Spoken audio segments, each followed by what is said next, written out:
Hello friends, welcome back my channel. कैसे हैं आप? उम्मीद करती हूँ आप सब अच्छे होंगे और खूब मन लगाकर अपनी CTET की तैयारी कर रहे होंगे।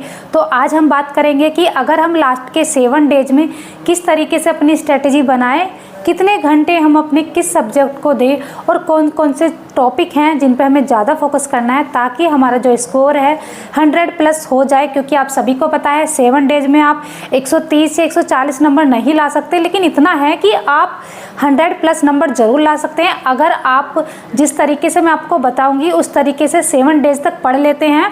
तो यकीन मानिए आपके 100+ मार्क्स जरूर आ जाएंगे। तो स्टूडेंट, मेरे पास अभी डिजिटल बोर्ड नहीं है, आपको इसी बोर्ड के साथ एडजस्ट करना पड़ेगा। और आप देखिए जिस तरीके से मैं आपको बता रही हूँ, अगर लास्ट 7 डेज में इस तरीके से पढ़ लेते हैं तो आपको जब आपका 7 डेज होगा आपको बहुत हेल्प मिलेगी। तब आप जब प्रीवियस ईयर क्वेश्चन करके देखेंगे लास्ट वाले दिन तो आपको ये वीडियो आपके लिए कितनी हेल्पफुल थी। आज पहले डे की बात कर लेते हैं। जैसे कि आप 7 डेज है तो आपको इन 7 डेज में कितने घंटे पढ़ना है? आपको 7 घंटे ही पढ़ना है, यानी कि आपके पास 49 हो गए। अब ये आपको किस तरीके से पढ़ने हैं, किस सब्जेक्ट को आपको कितना टाइम देना है। तो जैसे डे 1 की बात कर लेते हैं तो आपको 4 घंटे पैडागोजी को देने हैं, क्योंकि आप सभी को पता है पैडागोजी कितनी इम्पोर्टेंट है हमारे CTET के एग्ज़ाम के लिए। क्योंकि से लगभग 50% हमारी जो है ये पैडागोजी ही आती है। चाहे आप किसी भी सब्जेक्ट की बात कर लें, चाहे आप हिंदी की बात करें, इंग्लिश की बात करें, एनवायरनमेंट की बात करें, और 30 नंबर की तो एक अलग ही सब्जेक्ट में पैडागोजी आती है, यानी कि 75+ की हमारी क्या है, पैडागोजी हो जाती है। अब बात कर लेते हैं कि 4 घंटे आप जो है, जैसे फर्स्ट डे आप 4 घंटे पूरी पैडागोजी को देंगे लगातार। आप ऐसे कर लीजिए कि 2-2 स्लॉट बना लीजिए। 2 घंटे आप पहले आपने पैडागोजी पढ़ी, फिर थोड़ा आराम करेंगे, फिर 2 घंटे बाद फिर पैडागोजी पढ़ेंगे। उसके बाद आप जो है 3 घंटे NCERT को देंगे। जैसे कि आप फर्स्ट पेपर पढ़ रहे हैं तो फर्स्ट पेपर में आप NCERT पढ़ेंगे। किसके लिए? आप NCERT पढ़ेंगे एनवायरनमेंट के लिए। एनवायरनमेंट के लिए आप NCERT 3, 4, 5 क्लास की जो एनवायरनमेंट की बुक है बच्चों की वो पढ़ लेंगे। और पहले दिन आपको इतना ही पढ़ना है, इससे ज़्यादा नहीं पढ़ना है। अगर आप इतना भी पढ़ लेते हैं तो बहुत है। अब बात कर लेते हैं कि पैडागोजी हम किसी बुक से पढ़े या कहाँ से पढ़े। देखो, बुक से पढ़ने के लिए तो आपके पास टाइम नहीं है, लेकिन आप YouTube पर काफ़ी टीचर हैं जो पढ़ाते हैं।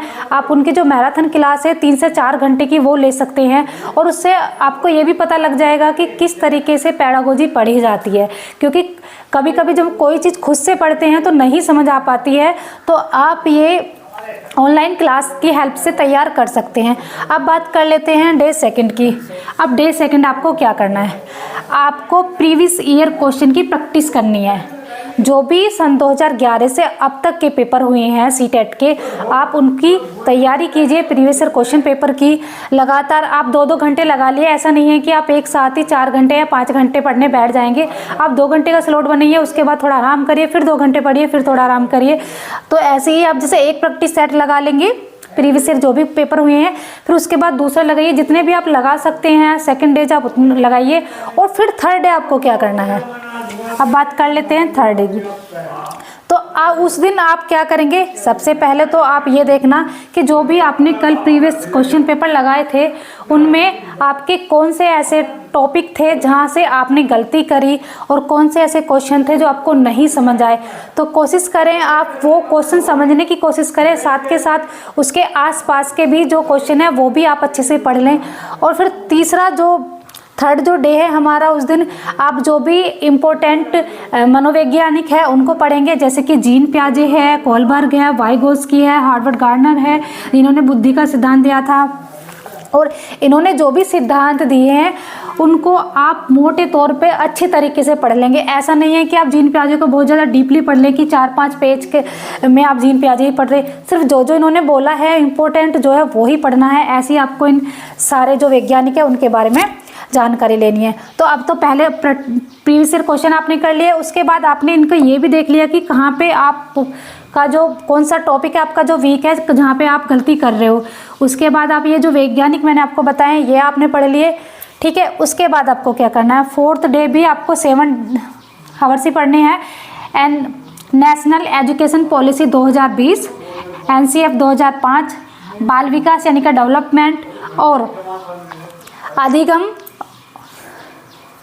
जो भी अधिगम से रिलेटेड टॉपिक पूछे जाते हैं, और जो भी साथ में इन जो भी प्रीवियस ईयर क्वेश्चन हैं एनसीएफ 2005 और नेशनल एजुकेशन पॉलिसी से जो भी क्वेश्चन पूछे गए हैं अब तक सीटेट में, वो भी आप प्रैक्टिस करेंगे और आप देखेंगे कि एग्जामिनर का पूछने का तरीका क्या है। उसी के बेस पर आप ये अपनी सभी टॉपिक तैयार करेंगे। ऐसा नहीं है कि आप अपनी तरफ से कुछ भी पढ़ लेंगे। अगर आप प्रीवियस ईयर क्वेश्चन कर लेते हैं तो आपको एक बेसिक नॉलेज हो जाती है कि आखिर एग्जामिनर क्वेश्चन पूछता कैसे है। अब बात कर लेते हैं कि डे 5 की। डे 5 में भी आपको सिर्फ 7 घंटे ही पढ़ना है, इससे ज़्यादा नहीं पढ़ना है। आपको जेंडर पढ़ना है, लर्निंग डिसऑर्डर पढ़ना है, जैसे कि डिसलेक्सिया किससे रिलेटेड होता है, पढ़ने से, डिस्कैलकुलिया गणित से रिलेटेड प्रॉब्लम होती है, और अफेजिया बोलने में, भाषा में प्रॉब्लम होती है। तो ये सब लर्निंग डिसऑर्डर आपको पढ़ने हैं।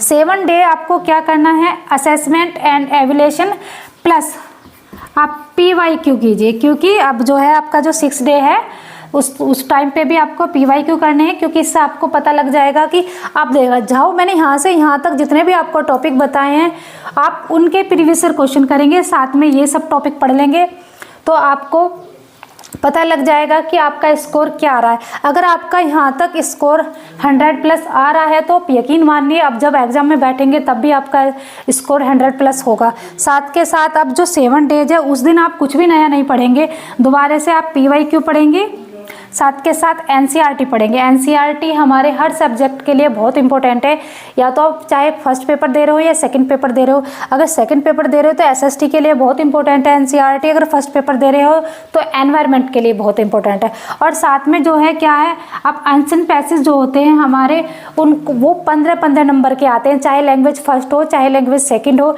दोनों में ही 15-15 नंबर के एंशिएंट पैसेज हमसे पूछे जाते हैं, हिंदी में भी, संस्कृत में भी और इंग्लिश में भी। आपको उनको बहुत अच्छे से सोल्व करना है, बिल्कुल माइंड रिलैक्स करके सोल्व करना है। आप बिल्कुल भी टेंशन नहीं लोगे तब आप एग्जाम में बैठे होंगे, और जब आप पैसेज सोल्व करेंगे तो बिल्कुल रिलैक्स माइंड से करेंगे। ऐसा नहीं है कि आप परेशान होकर करेंगे तो आप ज़्यादातर क्वेश्चन गलत कर देंगे, क्योंकि ऐसा तो है नहीं कि एग्जाम आपका लास्ट एग्जाम है उसके बाद आप एग्जाम नहीं देते। तब परीक्षा है और आप इसे जो है अगर ये इस बार नहीं होता है तो आप नेक्स्ट टाइम भी दे सकते हैं, लेकिन परेशान नहीं होना है, क्योंकि जब हम परेशान होते हैं तो मोस्टली क्वेश्चन गलत कर देते हैं। और ये जो हमारा सीटेट है ये हमारे बेसिक अंडरस्टैंडिंग पर ही बेस होता है। एक बात जरूर याद करनी है, जब भी आप क्वेश्चन सोल्व करेंगे, जो भी मैंने आपको टैग वर्ड्स बताए थे वो टैग वर्ड्स भी आपको ज़रूर याद रखने हैं। उन टैग वर्ड्स के माध्यम से आप अपना जो है क्वेश्चन जल्दी से हल कर सकते हैं, क्योंकि टैग वर्ड्स बहुत हेल्प करते हैं हमारा राइट आंसर पे हमें पहुँचने में। मैं आपसे इतना ही बोलूँगी, जितनी भी आपसे प्रैक्टिस हो सकती है previous year question plus MCQ practice कीजिए। और जो भी प्रीवियस ईयर क्वेश्चन पूछे गए हैं, एक बात और याद रखनी है आपको, उनके आसपास की चीज़ें आपको ज़रूर पढ़नी है। जैसे कि आपसे कोई भी क्वेश्चन पूछा जाता है, यानी कि आपसे SST से कोई क्वेश्चन पूछ ले और ज्योग्राफी से कोई भी क्वेश्चन पूछा जा रहा है, मान लिया आपसे ये पूछा जाए कि जो समताप मंडल है उसकी ऊंचाई कितनी होती है, ठीक है, तो आप समताप मंडल की सारी चीज़ें पढ़ेंगे, उस टॉपिक से रिलेटेड आप सारी चीज़ें पढ़ लेंगे। तो आपको क्योंकि जब भी एग्जामिनर क्वेश्चन पूछता है वहाँ उसी टॉपिक से थोड़ा आगे पीछे क्वेश्चन पूछे जाते हैं। तो आई होप कि आपको ये वीडियो जरूर पसंद आई होगी। तो वीडियो पसंद आए चैनल को जरूर सब्सक्राइब करें, लाइक करें, कमेंट करें, और अभी ये मेरा न्यू चैनल है तो प्लीज़ सपोर्ट कीजिए। और इसी बोर्ड के साथ आप एडजस्ट करते रहिए, तब तक डिजिटल बोर्ड नहीं आ जाता। Thank you.